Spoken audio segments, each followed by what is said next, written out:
안녕하십니까. 대한민국을 더욱 정의롭고 민주적인 사회로 만들기 위해서 검찰 사법개혁 분야에서 앞장서고 있는 시민단체 사법정의 바로세우기 시민행동 상임대표 김한배입니다. 민주시민 최고 방송 스픽스에서 법률에 대해서 재밌고 유익하게, 그리고 현재 대한민국을 떠들썩하게 하고 있는 사건들에 대해서 함께 풀어나가는 본격 로테이먼트 쇼 스픽스 로 세 번째 시간을 시작합니다. 돈을 잃는 것은 조금 잃는 것이고 명예를 잃는 것은 많이 잃는 것이다라는 유명한 격언이 있습니다. 우리 법률 중에서 우리의 명예를 지키는 그러한 죄가 있는데 바로 명예훼손죄고요. 또 누군가에게 모욕을 당하면 또한 그걸 처벌하는 모욕죄가 있습니다. 오늘 주제는 바로 예고해 드린 대로 모욕죄와 명예훼손죄인데요. 오늘 이 두 가지는 우리 일상생활에서도 상당히 많이 벌어지는 그런 범죄라서 우리 애청자 여러분들께도 상당히 유익한 시간이 될 거라고 기대합니다. 오늘 3회 함께 해주실 우리 패널 두 분을 소개해 드리겠습니다. 오늘도 변함없이 함께 해주고 계신데요. 법률사무소 강성의 대표 변호사이신 박강훈 변호사님 함께 해주고 계십니다. 안녕하십니까. 박강훈 변호사입니다. 오늘도 이렇게 함께하게 돼서 정말 기쁩니다. 오늘은 더 재밌는 방송으로 함께하도록 노력하겠습니다. 감사합니다. 우리 박강훈 변호사님, 참고로 말씀드리면 민주당 법률위원회 가짜뉴스 대책단에서 아주 맹활약 하셨어요. 지난 대선에. 그래서 굉장히 혁혁한 공헌을 하셨다는데 맞습니까? 네, 맞습니다. 특히 모욕죄와 명예훼손죄로 네. 이제 고발을 대리하면서 많이 아주 일을 했습니다. 중요한 역할을 하셨군요. 네, 그렇게 이따가 생각하고 좀 있습니다. 그런 내용도 한번 같이 얘기해 주십시오. 네. 자, 그리고 이분으로 말할 것 같으면 지금 대한민국의 가장 큰 국가의 명운을 걸고 우리 모든 국민들이 염원하고 있는 검찰개혁, 이 검찰개혁에서 아주 큰 역할을 하고 계신 검찰개혁의 여전사, 도서명이 정치검사입니다, 여러분. 정치검사. 베스트셀러 정치검사 고발사주 사건의 저자이신 조성은 작가님을 모셨습니다. 안녕하세요. 저는 원래 약간 이런 분위기인 줄 알았는데 오늘 너무 차분하셔가지고 제가 그래요? 스픽스 여러 번 이렇게 출연하면서 오늘처럼 너무 차분한 방송인가 싶어 제가 당황했습니다. 예, 나름 지금 굉장히 텐션 높이려고 애쓰고 있는데. 네, 그렇군요. 네. 하여튼 오늘 두 분과 함께 명예훼손 그리고 모욕죄에 대해서 또 굉장히 좀 여러분들이 궁금해하시는 이러한 부분에 대해서 함께 방송하도록 하겠습니다. 자, 이 두 가지 죄는 사실은 우리 주변에서 많이 벌어집니다. 지난주에도 말씀드렸지만 우리 애청자분들께서도 고소를 당한 경우도 종종 있고요. 그리고 어떤 피해를 당하셔서 고소를 한 경우도 상당히 있으셨을 그럴 죄인데요. 먼저 이 두 가지 죄가 상당히 비슷합니다. 모욕죄와 명예훼손죄를 항상 이렇게 두 개가 상당히 유사해가지고 헷갈리는 그런 분들이 많은데 이 두 죄가 어떻게 다른지 그 차이점과 또 비슷한 점에 대해서 한번 범죄적으로 알아보겠습니다.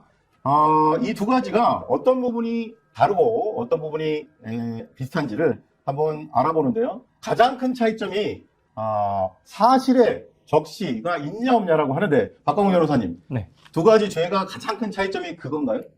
네, 아주 중요한 차이점입니다. 네. 일단 모욕죄는 구체적인 사실을 적시해서 성립한 죄가 아닙니다. 그러니까 모욕죄는 그러니까 추상적 판단, 경멸적 감정 표현이라고 얘기를 합니다. 되게 어려운데요? 네, 되게 어려운데, 네. 그러니까 쉽게 얘기해서 쌍욕이죠. 쌍욕. 쉽게 해서 예. 우리 주변에서 많이 들을 수 있는 쌍욕입니다. 제가 예를 들기가 좀 어려운데. 네. 쉽게 괜찮습니다. 아니, 오늘만은 네. 특집으로 오늘은 이거 법적으로 설명해야 되니까. 네. 오늘 쌍욕이 적나라하게 빨리 이거 해도- 해야지. 네. 아니 왜냐면은 저는 늘 그런 게 해서 늘 정제된 표현으로 이제 방송을 나가다 보니까 네. 이제 사람들이 너무 와닿지가 않아요. 네. 그래서 오늘만큼은 좀 적나라하더라도 좀 필요하지 그러면 우리 않을까. 조성우 작가님이 한번 아, 속 시원하게 저한테 한번 욕설 한번 주실래요?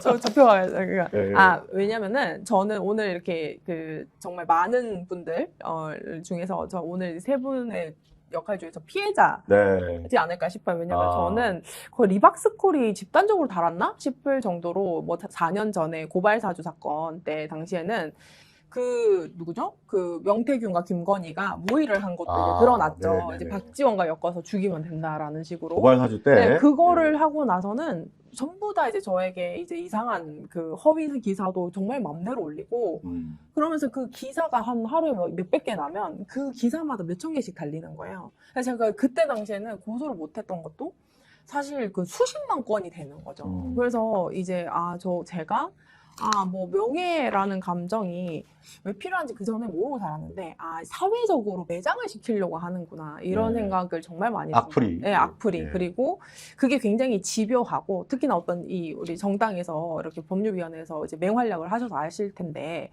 이 정말 그 사람을 집요하고 정치적 목적을 가지고 이렇게 허위 사실을 유포를 한다든지 명예훼손을 할 때는 그 개인으로서는 정말 감당하기 너무 힘들더라고요. 그래서 제가 이제 이 최근에는 이제 그 계엄으로 이제 그 내란 소개가 없어지고 나서부터 제가 조금씩 고소를 하고 있는데 네. 발전이 없습니다. 네, 알겠습니다. 그래서 아까 그 차이점에 대해서 마저 얘기해 주시죠. 차이점에 대해서 쌍욕 얘기하다가.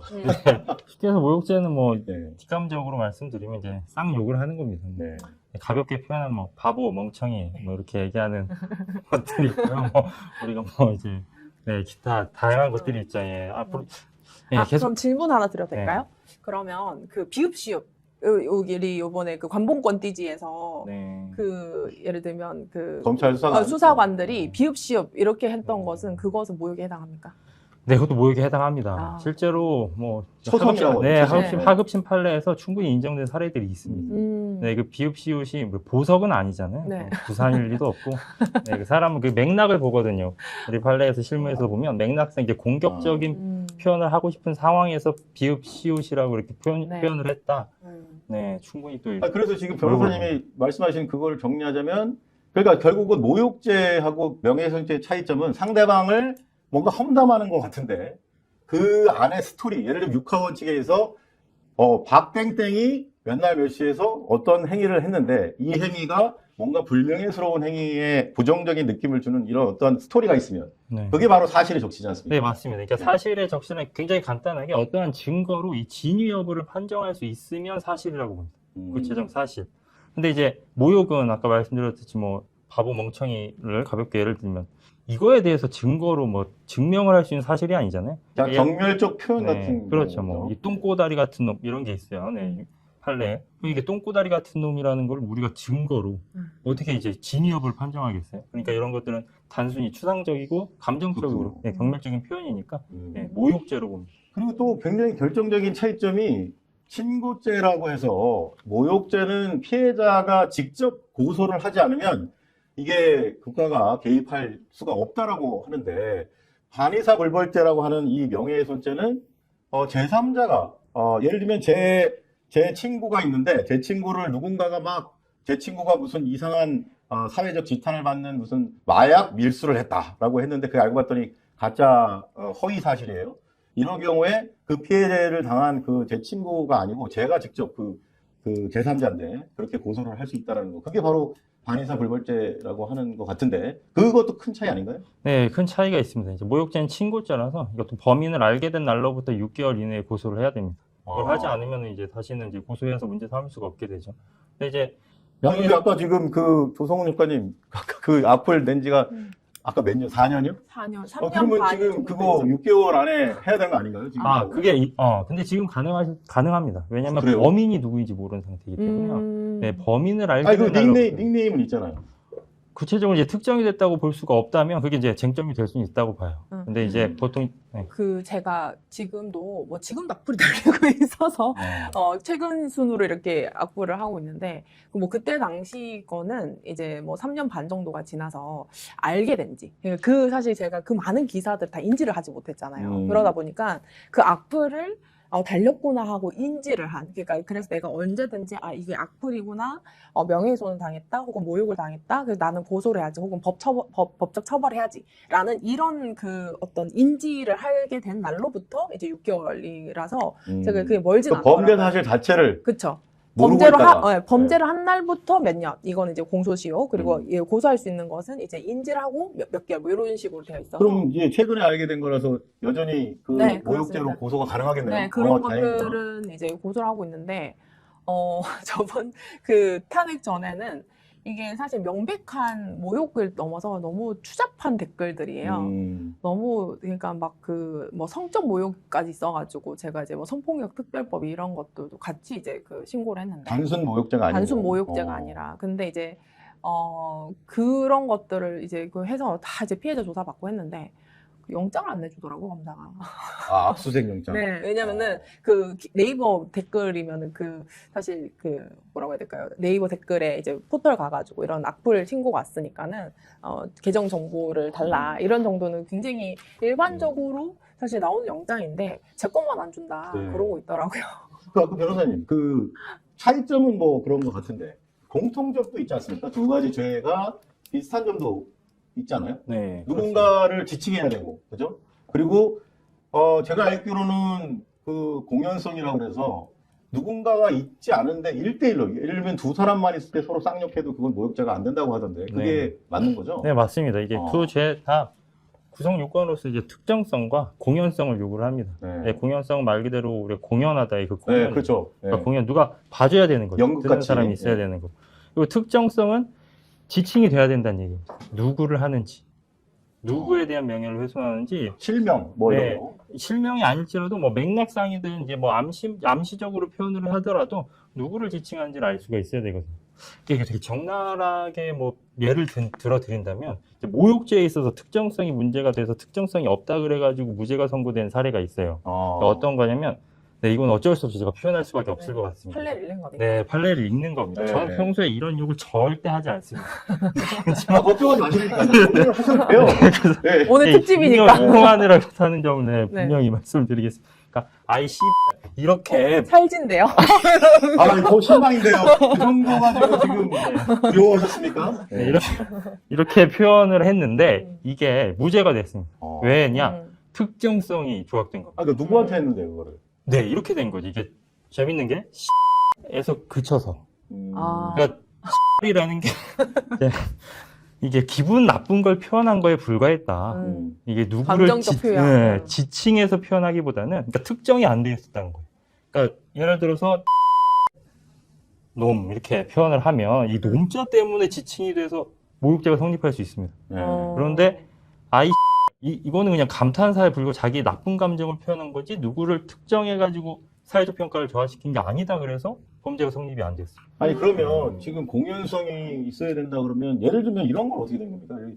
1대1로 제가 예를 들면 뭔가 불만이 있는 사람한테 야 이 개 그만해. 되게 매우 자연스럽죠 여러분. 이게 진짜 욕입니다. 이런 식으로 문자로 1대1로 보낸 거 그거 모욕죄로 만약에 그 상대방이 저를 고소할 수 있나요? 아 없습니다. 범죄가 성립하지 않습니다. 어우 다행입니다. 어우 다행입니다. 네.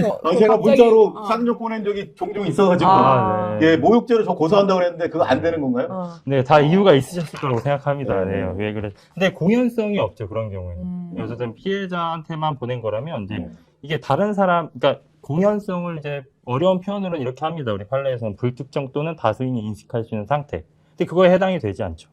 그러니까 예를 들면은 저 그런 거죠. 이렇게 우리 한 3인 이상 정도만 돼도 이제 한 뭐 3, 4인 그다음에 어느 최소한 정도 세 명 3명 정도 이제 또 유포가 가능해야. 네. 근데 그 사람이 듣고 또 어디 가서 소문낼 위험성 이런 것들이 이제 전파 판단하는데 가능성이 전파 있어요. 가능성인 거죠. 근데 이제 제가 궁금한 게 막 이제 싸우다 보면은 이제 그 공간에는 2인이 있는데 옆에서 들을 수 있잖아요. 근데 그렇죠. 너무 지나가다가, 재밌다. 가끔 이런 거 있잖아요. 그러니까 고성으로. 네, 고성으로 막 싸우는데 너무 재밌어. 그래서 이렇게 듣다 보면 어머 쟤 저랬대 뭐 이런 것도 있잖아요. 뭐 불륜이라든지 아니면 뭐 여러 가지 왜 듣고 싶은 정도로 이제 굉장히 이제 흥미진진한 싸움들 있잖아요. 그렇게 됐을 땐 그 공연성 인정이 되나요? 그러니까 객관적으로는 이제 공연성이 인정되는 상황이지만 여기서는 이제 공연성의 고의가 조각될 것 같아요. 그렇죠. 왜냐면 남 이제, 들으라고 하는 게 네, 아니구나. 다른 사람들이 인식할 수 있는 상태라는 것을 이제 가해자가 모욕을 하는 사람이 인식을 못했잖아요. 그걸 알고선 그런 상황인 걸 인식하고선 했어야 이제 고의가 인정이 되는데 그렇군요. 그래서 고의가 조각될 것 같습니다. 그 또 한 가지 중요한 게 지금 사실적시에 대해서 좀 이게 되게 좀 모욕죄하고 그 차이인데 전에 이런 사건이 있었어요. 문재인은 공산주의자다라는 그 말을 고영주라고 지금 뭐 자유민주당인가 거기 당수인데 이 고용주라는 사람이 유명한 공안 검사였는데 이 공안 검사 출신 고용주라는 자가 문재인 대통령은 공산주의자다라고 대놓고 공공연하게 얘기를 했습니다. 자, 그런데 이게 놀랍게도 대법원까지 가서는 결국 무죄가 확정이 되고 말았어요. 그러니까 문재인 대통령 보고 공산주의자라고 칭했는데 이게 명예훼손죄가 성립이 안 됐습니다. 그러니까 결국은 사실적시가 아니고 단순한 의견 표명이라고 해서 대법원이 무죄를 줬는데요. 이게 실제로 사실적시라는 거하고 의견 표명이 경계선이 좀 모호하지 않습니까, 조 작가님? 물론 이제 이런 부분은 있습니다. 특히나 이제 문재인 대통령 같은 경우에는 네. 이제 이제 그 통치를 하는 그 대통령으로서 네. 사실 많은 이제 정치적 비난과 이런 것들 어느 정도 감수하면서 이제 국정 운영을 할 그런 책임자이기 때문에 훨씬 더 그런 이제 완화되는 거죠. 근데 아마도 이제 그래서 이제 뭐 공산주의자다라고 하는 것이 사실 공산주의자 그 자체가 뭐 나쁘다 좋다의 개념은 아니잖아요. 자기는 욕이라고 생각하긴 했겠지만 대한민국에서는 공산주의자 그러면 좀 부정적 의미지. 그러니까 부정적 의미가 있는 거지. 긍정적이지는 않는 것 뭐 같은데. 즉시 뭐 쌍욕 이런 건 네. 아니었지 않을까라는 생각을 하고 있고요. 그러니까 근데 이제 만약에 이런 거죠. 뭐 이제 문재인은 빨갱이 새끼다. 뭐 이런 식으로 했다든지 아니면 훨씬 더 이제 왜 북한에서 내려와서 뭐 이런 정도로 이제 더 구체적인 모욕과 더 특정한 이제 뭐 쌍욕을 섞어서 했다면은 혹은 이제 그 뒤에 조금 더 그러니까 적절하지 않겠죠. 그러니까 굉장히 그 공산주의자다가 명백하게 비난을 하고, 그 다음에 모욕을 하고, 그리고 그게 뭐 타인으로부터, 저 사람이 얘기를 하는 것이, 문재인은 정말 공산주의자가 맞는가 보다. 이렇게 착각할 수 있을 정도의 뭐 내용은 아니었다. 이런 것 같습니다. 그렇습니다. 네. 저는 지금 실무에서 많이 취급을 하시는 사건 중에 명예훼손죄로 고발 당한 사람도 있고 고소하는 사람도 있잖아요. 매우 많죠. 네.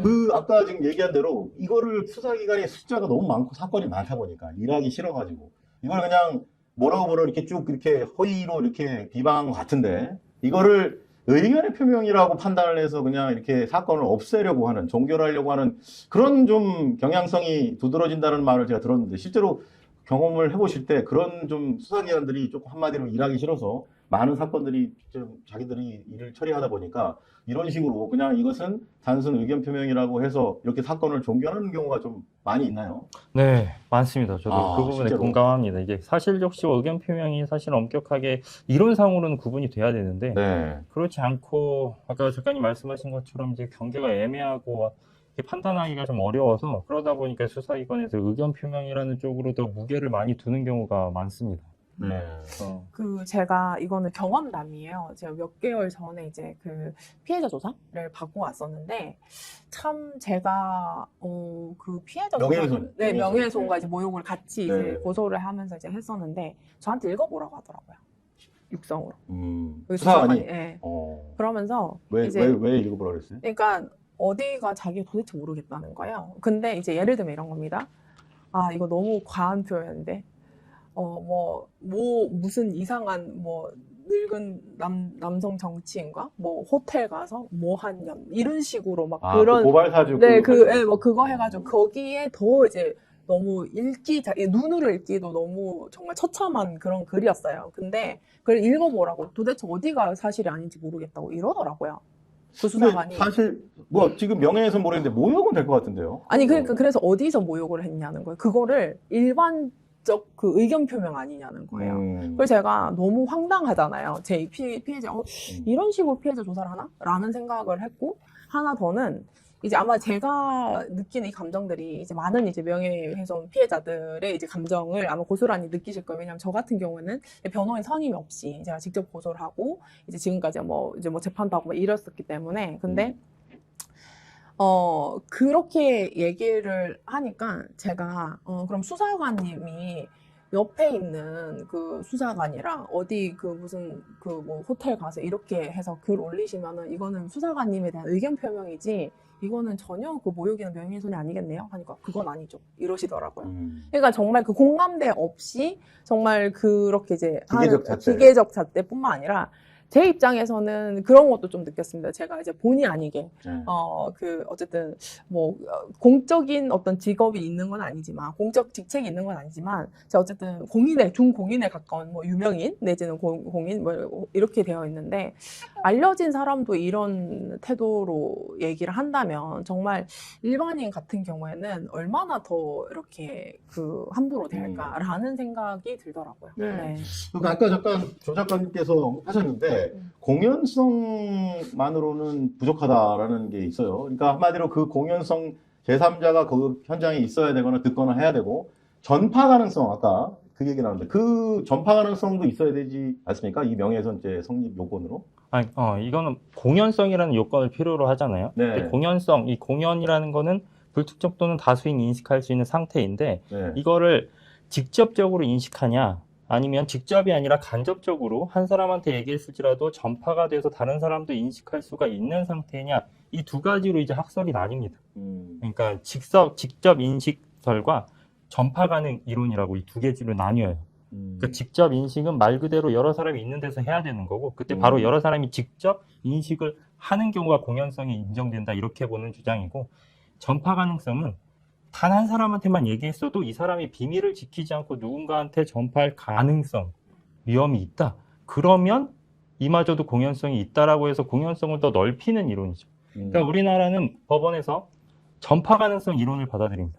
처음에 1919년에 일본에서 먼저 넘어온 이론인데, 우리나라도 이제 이걸 받아들여서 한 사람한테만 얘기해도 그 사람이 비밀을 지켜주지 않고 전파할 가능성이 있다. 그러면 공연성이 있다라고 보는 거죠. 네. 근데 이게 제가 말하는 상황은 어떤 상황이냐면 이런 건데, 만약에 거기 현장에 4명이 있었어요.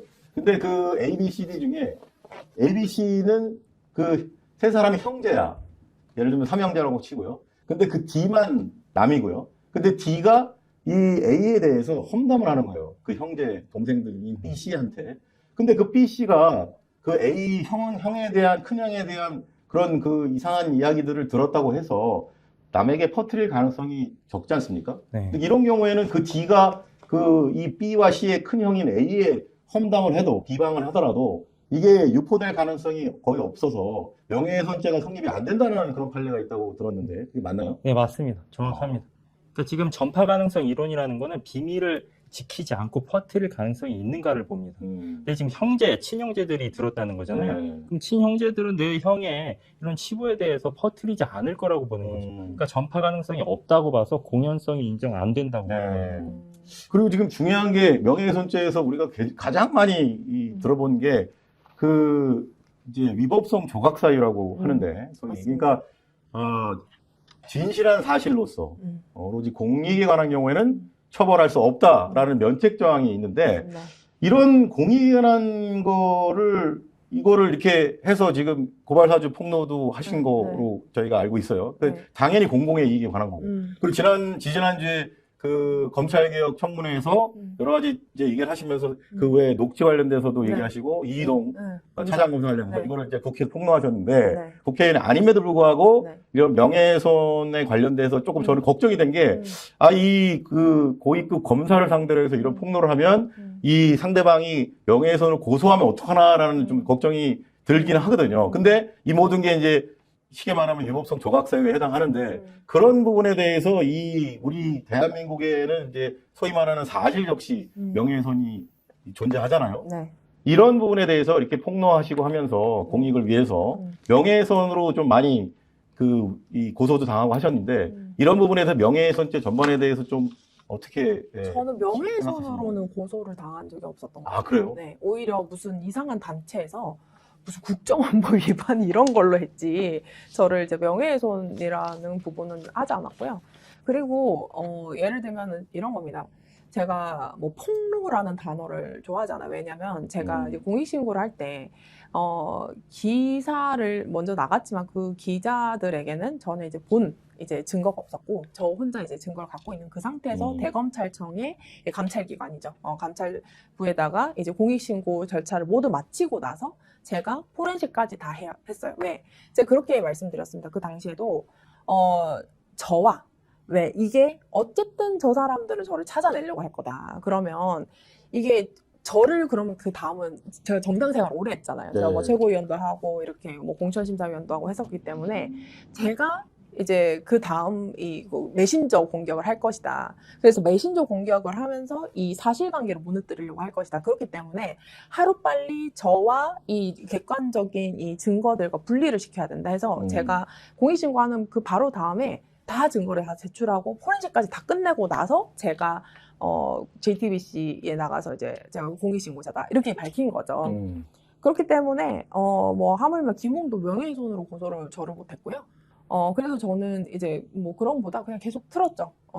그 당사자 통화를 김웅과 통화 PD수 저변 제공하고 네. 계속 틀었는데 그렇습니다. 이제 왜냐하면은 자기들의 범죄를 밝히는 건데 아, 이게 그럼요. 예, 이런 부분들에 대해서 뭐 저를 이제 명예훼손으로 고소를 한다. 심지어는 한동훈 씨도 저를 명예훼손으로 고소를 못했어요. 네. 되게 재밌는 거는 이 제가 그 고발사주 당시에 제가 이제 많은 이제 TV 프로그램 나왔지 않습니까? 그러면 그때 아마 뭐 황희석 변호사님도 계셨고 이제 그 아마 강유정 그 지금 청와대 대변인이 대통령실 대변인께서 진행자였어요. 네.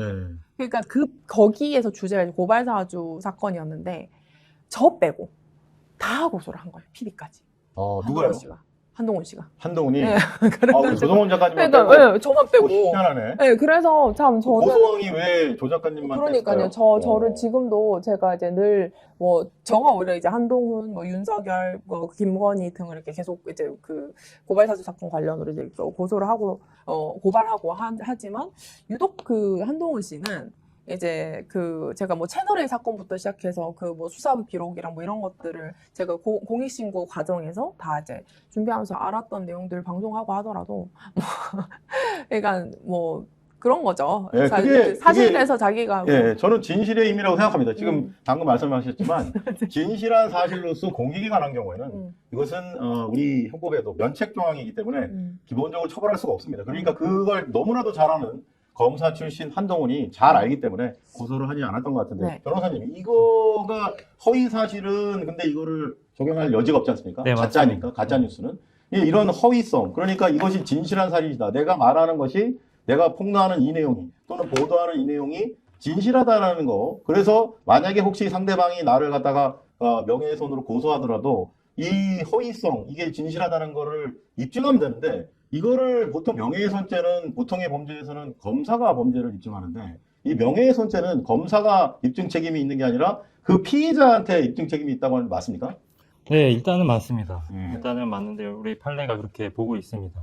이거 이제 형법제 310조에 해당되는 이 유법성 조각 사유에 해당되는지 여부에 대해서 이제 행위자, 피고인 측에서 증명을 해야 된다. 이런 뭐 거짓 책임의 전환 법칙이라고 하는데 이거를 인정하고는 있습니다.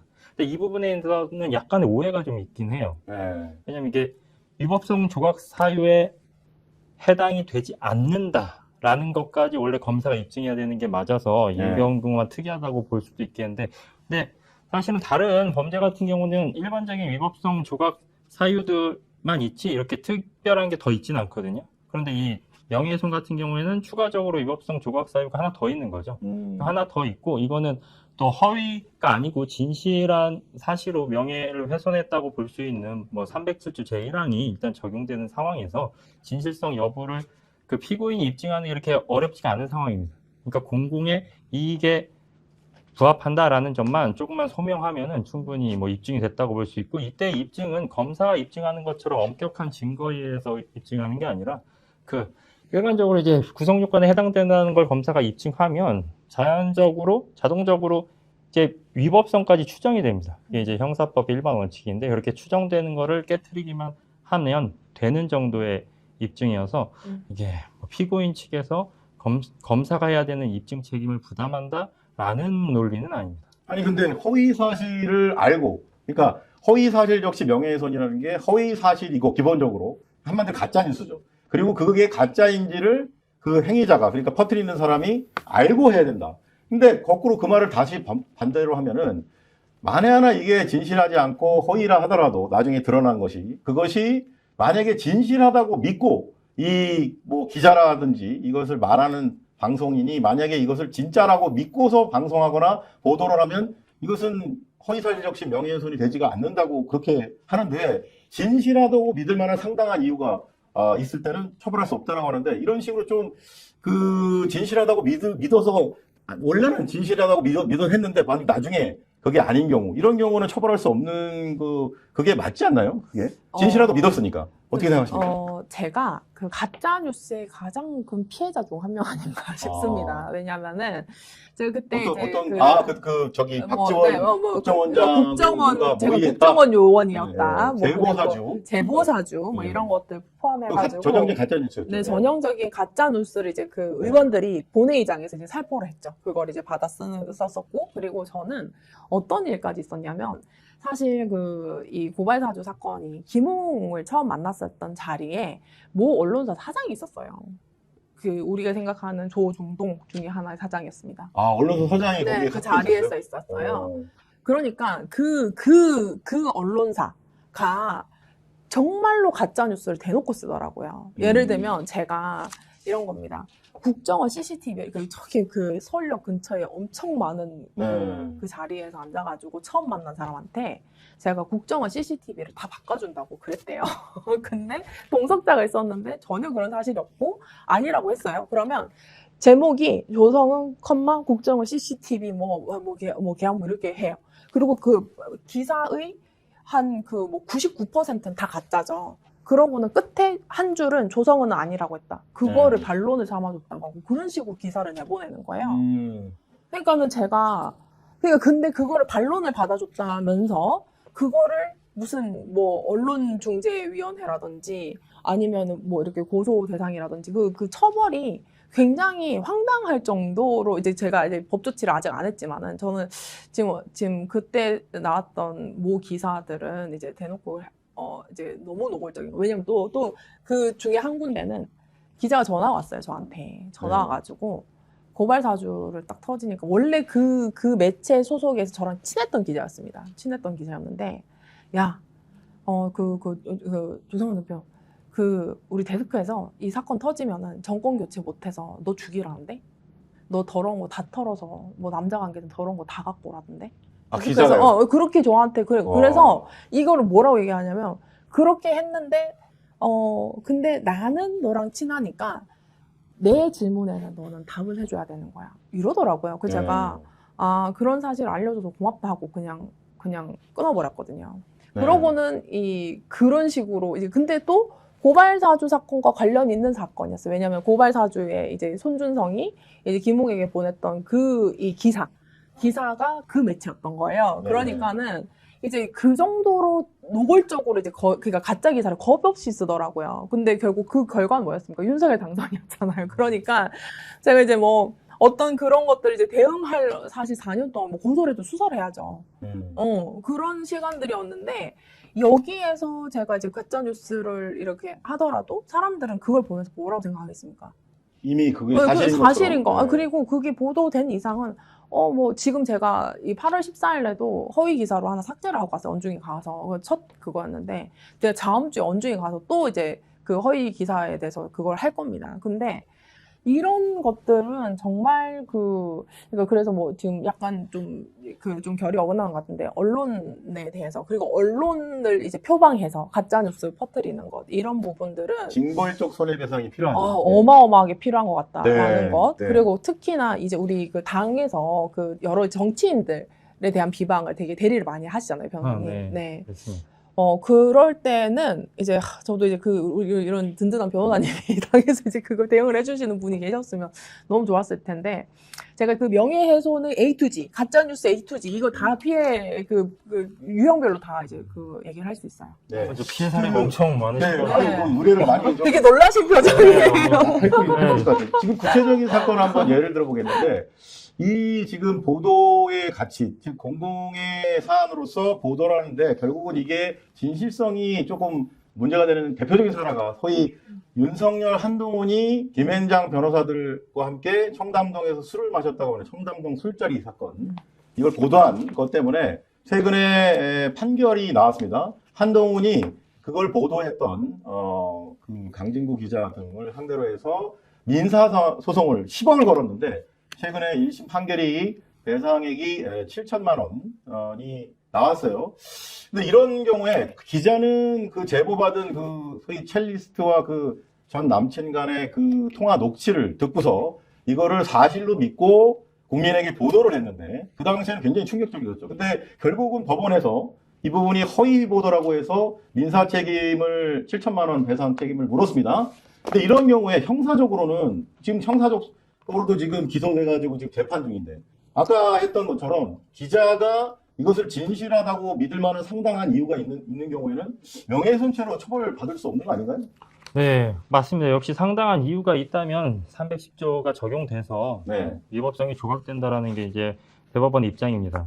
근데 이제 상당한 이유 이것만큼은 아까 제가 말씀드린 것과 좀 다르게 이 상당한 이유는 위법성 조각 사유를 더 넘어가서 위법성 조각 사유의 전제 사실에 대한 착오 부분으로 넘어가요. 네. 좀 어려운 개념이라서 설명드리기가 그런데 그래서 이 부분에 대해서 상당한 이유 부분에 대해서는 아까처럼 이제 간단하게 쉽게 증명이 된다기보다는 좀 상세하게 좀 납득할 만하게 증명을 잘 해야 됩니다. 네. 그러다 보니까 이게 진실한 사실이 아니고 그게 허위 사실인 경우라면 바로 이제 제 310조가 적용돼서 위법성이 조각되기보다는 허위 사실인 경우에는 위법하지만 그럼에도 상당한 이유가 있다까지 이 부분 믿을 수밖에 없었다. 그게 사실인 경우를 하고 그 기자가 이제 입증을 해야 되는 거죠. 아니 근데 그 진실하다고 믿을 만한 상당한 이유가 매우 주관적인 느낌이 드는데 예컨대 지금 뉴스타파 같은 경우가 그런데 뉴스타파에서 대선 그 며칠 전에 이 부산저축은행 수사를 윤석열이 덮었다라는 취지의 그 녹취를 폭로를 해가지고 굉장히 그때 파문이 일어났는데 결국은 윤석열이 당선되고 난 후에 윤석열 정권에서 뉴스타파에 대해서 무자비하게 압수수색을 하고 탄압을 합니다. 그러니까 그거를 진실하다고 믿을 수밖에 없는 그런 녹취가 있었어요. 그 신앙님과 그 김만배 간의 녹취를 그거를 근간으로 해서 뉴스타파가 보도를 했는데 이거를 진실하다고 믿을 만한 상당한 이유가 있는데도 불구하고 이게 그 기준에 미치지 못한다고 해서 윤석열 검찰이 뉴스타파를 탄압하는 그 도구로 삼았는데 이런 식으로 정치적으로 아주 그 정권의 비판적인 보도를 하는 언론이나 그 상대방을 탄압하기 위해서 진실하다고 믿을 만한 상당한 이유를 아주 주관적으로 해서 매우 엄격하게 하는 이런 식으로 하면은 이 명예훼손죄가 좀 정권의 탄압 수단으로 악용되지 않습니까? 저는 이제 그 증거인멸, 검사의 증거인멸 피해자기도 합니다.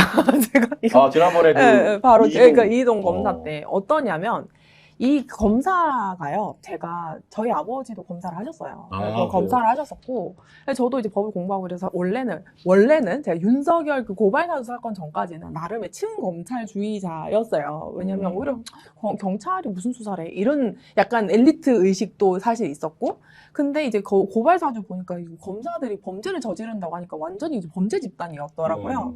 그리고 이제 제가 어떤 거냐면, 아까 말씀하셨듯이, 일단은 이제 그 피의자 상태에서 피고인으로 넘어가는 건 검찰의 이제 수사 단계 있지 않습니까? 그러면은, 제가 이런 부분이에요.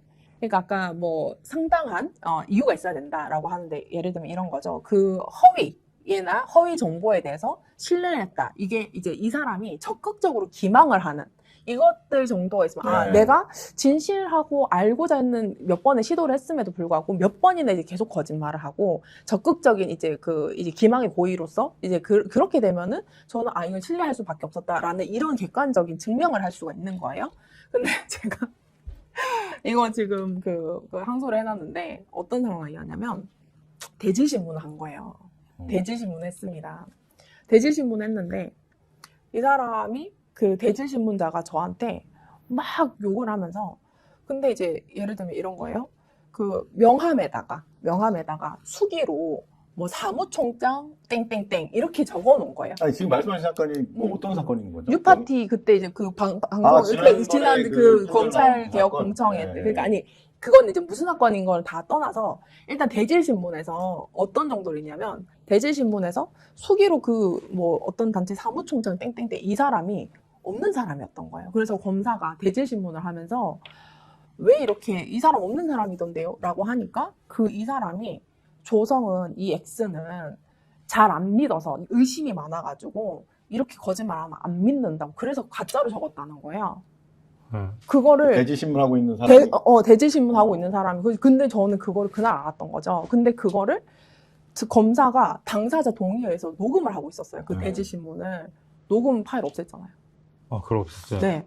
야, 그리고 증거인멸이네요. 그 증거인멸, 왜냐면 그 녹음했다라는 거를 그 재판에서 그 증인신문한테 이 당사자가 실토를 한 거예요. 그래가지고 제가 이제 그래서 그 검사를 공적 고발을 했어요. 근데 그 당시에 그런 정황을 제가 다 설명을 하고 했더니만은 그 검사 뭐라고 했는지 아십니까? 자기 형사 그 생활 몇 년 했는데 다 유죄만 왔어요. 유죄만 들었어요. 이러더라고요. 네. 그래서 제가 하지 않은 것을 하지 않았다는 걸 소명하는 건 굉장히 어려운 일이지만 이런 그 대질신문뿐만 아니라 수많은 전원 억지로 저는 충분히 소명했다고 생각합니다. 이렇게 얘기를 했거든요. 그러니까 뭐라는 줄 아세요? 자신 있으면 대법원 가서 부대 받으세요. 이러더라고요. 근데 적어도 그걸 뭐 다투고 싶어 그러니까 그때 그 이해동 차장이 그 했던 그 얘기니까 약간 느낌은 있었죠. 근데 거기에서 뭐라고 하냐면 최소한 그런 기소를 하더라도 증거인멸을 하면서 기소하면 안 되는 거 아니에요. 그렇죠. 근데 이런 짓까지 제가 당했어요, 변호사님. 완전 그 거의 관계할 일입니다. 네, 그 정말 그러면서 일본으로 바로 도망갔어요. 네. 검사가. 네. 정치검찰의 만행이 끝이 없는. 네, 그래서 나오고 그래서 있습니다. 제가 조금 제 이야기를 섞으면 좀 더 이해가 편할 것 같아서 그래서 아마도 그 신앙님 그 당시 이제 위원장이랑 뭐 김만배 씨 통화라든지 이런 것들을 아무리 다 보고 검사가 그냥 기소시키려고 하면은 제가 알았어 이러고 그냥 하는 거예요. 그렇죠. 재판에서 그거라는 네, 근데 맞습니다. 우리 그 누구시지? 뉴스타파 같은 경우에는 저처럼 혹시나 이제 수많은 이제 대질신문이나 조사 과정에서 증거인멸 한 거 없는지 이걸 잘 살피셔야 됩니다. 그 남부지검이거든요. 관봉권 띠지 이번 증거인멸 그 사건 때문에 난리가 났잖아요. 그 이동 검사가 했는 그 팀이거든요. 그러니까는 지금 최근에 박주민 의원이 그 사실 적시 명예훼손죄가 두 가지입니다. 사실을 적시해서 명예훼손이 되는 경우, 또 하나는 허위 사실. 허위의 사실을 적시해서 명예훼손이 되는 두 가지인데 그 중에서 사실 적시 명예훼손죄를 폐지하는 법안을 발의했어요. 예를 들면 누군가가 실제로 한 건데 이거를 유포하는 것이 그 사람한테 부정적인 내용. 예를 들면 A라는 사람이 뭐 불륜 관계에 있는데 이 A라는 사람이 뭐 고위공직자도 아니고 또 연예인도 아니고 그냥 평범한 사인이에요. 근데 이런 경우에는 여전히 그 피해자가 어떻게 보면 큰 타격을 입는데 이렇게 좀 그 사실 적시 명예훼손이 없는 경우에는 일반 국민의 경우에는 좀 피해가 예상이 되는데 이거를 폐지하는 거에 대한 좀 부작용이 좀 예상이 되는데 어떻습니까, 변호사님? 네. 일단 사실 적시 명예훼손죄를 이제 미국 그리고 영국 등에서 이제 폐지를 뭐 했다고 볼 수가 있습니다. 네. 2010년에 영국에서는 이제 폐지를 했고 미국은 이제 주마다 법이 다르지만 전반적으로 이제 사실 적시 명예훼손죄는 없는 상황이죠. 그래서 이제 민사적으로 징벌적 손해배상 제도를 통해서 이제 상대방한테 상대방을 응징하는 그런 수단으로 해결하고 있습니다. 뭐 유엔에서도 사실 적시 명예훼손죄는 뭐 폐지하는 게 바람직하지 않냐 이런 권고도 하기도 했고 또 이제 여러 가지 사실 적시 명예훼손죄가 이렇게 뭐 사실을 보도하는 이제 약자들에 대해서 뭐 이렇게 억압할 수 있는 수단으로 사용할 수 있기 때문에 이렇게 사실 적시 명예훼손죄는 폐지하는 게 표현의 자유, 언론의 자유를 침해하지 않는 것 아니냐라는 이런 주장들이 나와서 이게 오래된 논쟁입니다. 네. 그런데 우리나라뿐만 아니라 일본도 역시 사실 적시 명예훼손죄, 모욕죄로 형사 처벌을 하고 있고요. 네. 그리고 독일도 마찬가지입니다. 독일도 역시 명예훼손죄로 처벌을 하고 있습니다. 네. 그래서 프랑스도 마찬가지고. 사실 적시 명예훼손. 네, 그렇습니다. 근데 또한 더 재밌는 건 독일은 모욕죄에 있어서 공연성을 또 요구하지 않아요. 그래요? 네, 이게 되게 1대1로 높게 놀라운 일인데 우리나라는 이제 공연성을 요구하기 때문에 일본도 그렇고 프랑스도 그렇고 공연성을 요구하기 때문에 아까 우리가 같이 논의를 했던 것처럼 전파 가능성, 이제 다른 사람들이 인식해야 되고 인식할 수 있는 가능성이라도 있어야 되고 이래야 이제 공연성이 인정돼서 모욕죄가 성립하는데 아까 말씀하셨던 거로 문자로 어떤 쌍욕을 보냈어요. 네. 그래 그런 경우에 1대1이라면은 이 사람 받은 사람 말고 다른 사람이 본 적이 없다 그러면은 이거는 모욕죄가 성립 안 합니다. 우리나라에서는 공연성을 요구하니까. 그러니까 잠깐 여기 걱정이 되는데 오늘 방송을 보시고 제가 평소에 그 불만 있는 사람에게 지금 문자로 쌍욕 보내시면 안 됩니다, 여러분. 오늘 방송에서 이게 죄가 안 된다는 걸 들으시고, 그래? 1대1로 문자로 쌍욕 보내는 건 모욕죄 처벌이 안 되라고 해서 지금 당장 전화기 들고 계시면 안 됩니다, 여러분. 이 말씀 꼭 드리고 싶네요. 네, 민사상 손해배상 책임은 지기 때문에 네, 주의하셔야 됩니다. 그러니까 재밌는 게 우리는 이제 외부적 명예를 보호 법익으로 보고 있습니다. 그러니까 외부거든요. 다른 사람이 다른 사람이 인식해서 우리의 체면과 평판, 명예가 이렇게 실추되냐 이걸 보는 건데 이제 독일은 명예 감정입니다. 그러니까 명예 감정이다 보니까 1대1로 욕설을 해도 모욕죄가 공연성을 인정하지 않으니까 이렇게 심한 욕설을 한다 이러면 이제 그 명예 감정을 침해할 수 있기 때문에 오히려 모욕죄가 성립하는 게 되죠. 아니, 조 작가님은 어떻게 사실적시 명예훼손 폐지에 대해서 어떻게 생각하십니까? 찬성하시는 편이에요? 저는 사실적시 명예훼손 당해본 적이 없어서 다 허위 명예훼손을 당해서 근데 그런 겁니다. 저도 이제 정당에 있었고 그다음에 이제 어쨌든 뭐 공적인 일에 있을 때는 사실 그 어느 정도 이렇게 평가를 받을 수밖에 없잖아요. 네. 근데 사실 저 같은 경우에도 그 사실이 아닌 것들이 다 이제 나와가지고 이제 막 그런 것들이 막 하는데 그래서 약간 우리 변호사님도 그런 생각 하시지 않나요? 이게 사실이야. 기분은 나빠. 이런 표현 오늘은 좀 러프하게 하겠습니다. 약간 쪽팔려. 그치만 막 이걸로 허위사실 명예훼손 말고는 사실적시 명예훼손으로 고소하는 그 즉시는 그 사실이라고 인정을 하는 게 돼서 그냥 사실은 더 이제 조금 그렇잖아요. 왜냐면 그 정치인들은 그냥 뭉개고 넘어가려고 하는 그것도 고소고발이 잘 하지 않는 이유도 그런 부분이 있지 않을까. 그러니까 사실적시 명예훼손이라고 하면은 그 자신의 비위 사실이나 이런 것들이 사실 폭로되는 경우가 많은데 사실적시 명예훼손이면 인정을 하는 거가 되니까는 오히려 여차하면은 자기가 더 큰 범죄나 이런 걸로 이제 엮일 수 있으니까는 약간 대응을 하지 않는 무대응이 약간 가장 최상의 대응이다. 이런 게 있는 것 같아요. 근데 제가 생각하는 것도 그렇습니다. 이게 그러니까 공인으로서의 영역을 보는 거 말고 그냥 약간 개인, 약간 그 아파트 반상회 이 정도에서 그 단위에서 보면은 가장 이해가 쉬울 것 같은 게 예를 들면은 이혼을 했는데. 바람을 펴서 이혼을 했는데 맞았어. 여긴 피해자야. 근데 맞은 게 이제 피해자지만 누구한테는 조롱처럼 얘기를 할 수도 있잖아요. 네, 그러면은 이 사람이 남편이 바람도 폈는데 그 폭력도 행사해가지고 이혼당했어 이 여자 이렇게 되면은 그거는 사실은 사실적시 명예훼손인데 이것이 이 사람의 그 명예 감정은 얼마나 상처를 입었나 이렇게 볼 수 있거든. 그래서 약간 공인과 약간 사인이가는 조금 구별할 수 있다라는 거고 그리고 이제 그 사실적시 명예훼손도 그냥 이제 뭐 그런 거죠. 뭐 예전에 비투라든지 여러 가지들이 있었지 않습니까? 그러니까 그것이 그냥 어떻게 보면 이 사람의 사회적인 어떤 모든 것들 다 무너뜨리려고 이렇게 그걸 다 이렇게 하다 보니까 그 취지가 조금 좀 안 좋을 때는 그 처벌 가능성도 좀 있지 않을까? 우리 변호사님 판례는 어떤가요? 아니 지금 실제로 제가 그거를 말씀드리려고 그러는데 제가 지금 배웠던 로스쿨에서 가장 대표적인 사례가 뭐냐면 사실적시 명예훼손이 이런 경우가 있었어요.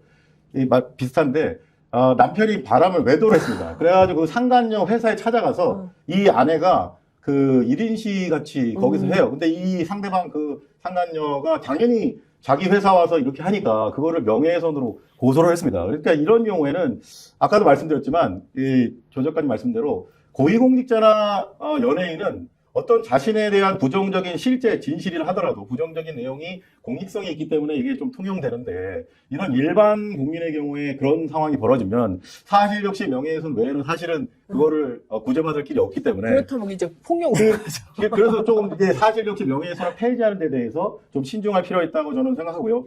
마지막으로 동감합니다. 진짜 사실적시 명예훼손죄가 지금 선진국에서는 이게 폐지한다. 우리도 표현의 자유를 위해서 폐지해야 된다. 이런 의견들이 굉장히 많은데 분명히 말씀드리지만 해외 선진국이 다 그렇지 않습니다. 독일, 프랑스 절대 그렇지가 않아요. 일본까지 해서 영미권 국가에서 지금 그런 겁니다. 이거 분명히 구분을 지어야 되고 아까 말씀드린 것처럼 그리고 독일, 프랑스 이쪽에서는 또 이제 모독, 그러니까 뭐 과거에 역사가 또 있어요. 독일 같은 경우는 뭐 유태인에 대한 뭐 학살 이런 것들이 또 있고 뭐 혐오 발언, 혐오 차별 이런 것들에 대해서 굉장히 엄격하게 다루기 때문에 그런 혐오 발언, 모욕 이런 표현, 명예를 실추시키는 거에 대해서 굉장히 엄단합니다. 그래서 우리가 그런 그러니까 표현의 자유를 중시하는 나라가 이제 미국이다 보니까 그러니까 미국 기준으로만 바라본다면은 뭐 이런 표현의 자유가 더 큰 가치라고만 볼 수가 있는데 우리 헌법 제21조에서도 표현의 자유가 보장되지만 타인의 명예를 훼손하는 것까지는 허용이 안 된다고 밝히고 있어요.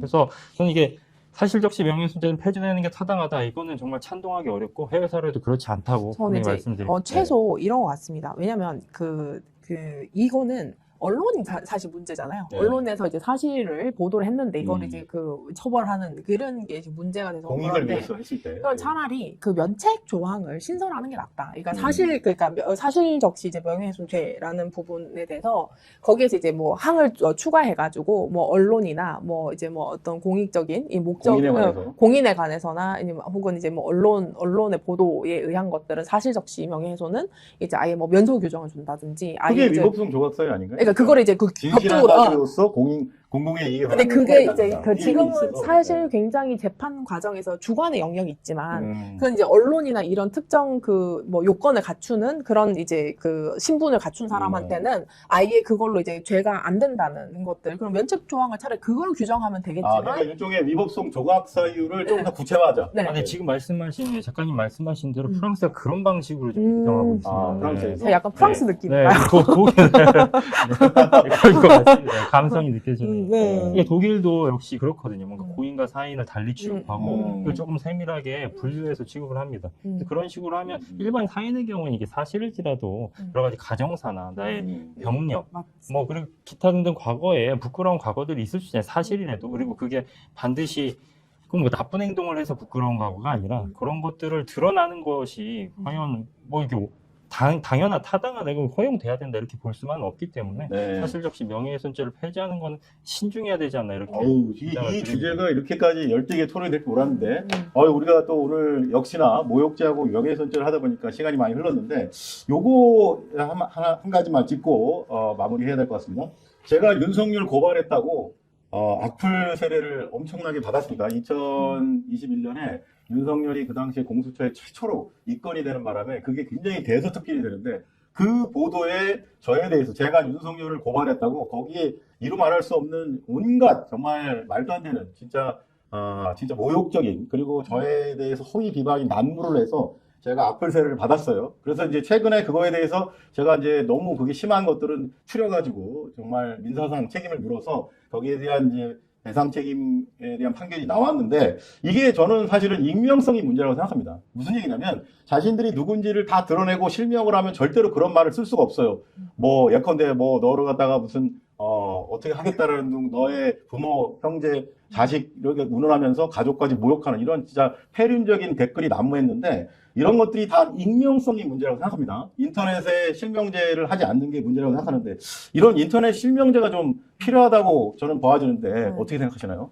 지금 극우들이 제정신이 아니잖아요. 네. 저는 요즘에 이제 제 페이스북이 생각보다 많이 읽힙니다. 네. 그리고 이제 뭐 스레드도 막 한 뭐 10만 회, 20만 회가 읽혀요. 글 하나당. 그래서 이제 그러면은 이렇게 약간 여름밤에 밖에다가 이제 불 켜놓은 초파리다가 붙듯이 극우 댓글들이 뭐 저를 CIA라고 뭐 이제 신고한다고 하고 뭐 빨갱이 뭐부터 시작해가지고 뭐 오만 근데 그게 되게 논리적이지도 않고 막 그런 부분들도 있고 또 고발사주 당시에는 저는 이제 너 찔러 죽이겠다. 그리고 너네 뭐 아버지 사무실 안다. 그 너네 가족들도 죽이겠다. 그래서 제가 6개월 동안 신변 보호를 받았어요. 야. 네. 그러니까 정말 그래서 근데 윤석열이 대통령이 된 거죠. 그래가지고 와 정말 그랬었어요. 그러니까 저는 늘 멘탈을 무장을 하고 이제 그렇게 있을 수밖에 없었는데. 그래서 인터넷 실명제에 찬성. 네, 그러니까 근데 그게 저는 페이스북 메신저로도 왔어요. 그때는 뭐냐면 그 사람들 실명이에요. 실명이고 자기 뭐 휴대폰 번호 적어놓은 사람도 있어요. 그 정보 들어가서 보면.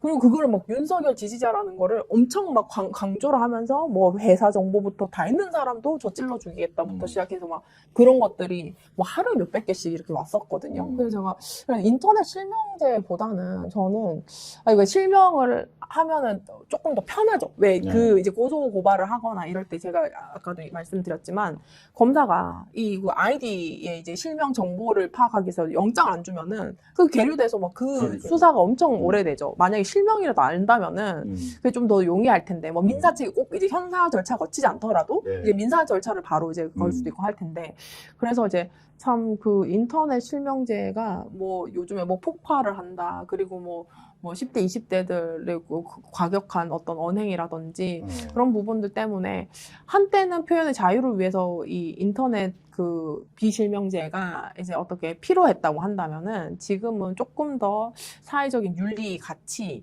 그리고 특히나 이 내란 정국을 지나서는 이게 뭐 서부지구 폭동이라든지 이 윤리 가치가 굉장히 모호해졌어요. 자기가 옳다고 생각하는 거는 굉장히 폭력적이고 과격하고 타인에 대해서 비방하고 어떤 굉장히 이제 노골적으로 협박하는 것이 자연스러운 일이 됐기 때문에 그것을 당분간 바로 세우기 위해서라도 실명제가 어느 정도는 좀 필요하지 않을까라는 생각은 합니다. 네. 그나마 네이버나 다음에서는 우리나라 기업이기 때문에 법원의 판결을 통해서 이 사실 조회를 통해서 그 사람을 신원을 파악할 수 있어요. 제가 해봐서 아는데요. 익명이라 하더라도 그걸 밝힐 수 있는데 문제는 유튜브입니다. 최근에 작년에 제가 기억하는 사건이 이 두 사람이 유튜브 상으로 공방을 세게 아주 심하게 벌이다가 서로 살인 사건까지 벌어지는 일이 발생을 했습니다. 그래서 이 유튜브는 본사가 또 구글 본사가 미국 캘리포니아에 있다 보니까 이 탈덕 수용소라든지 백버가라고 하는 이런 소위 말하는 그 사이버 랩카들이 아주 기승을 부렸어요. 근데 이거에 대해서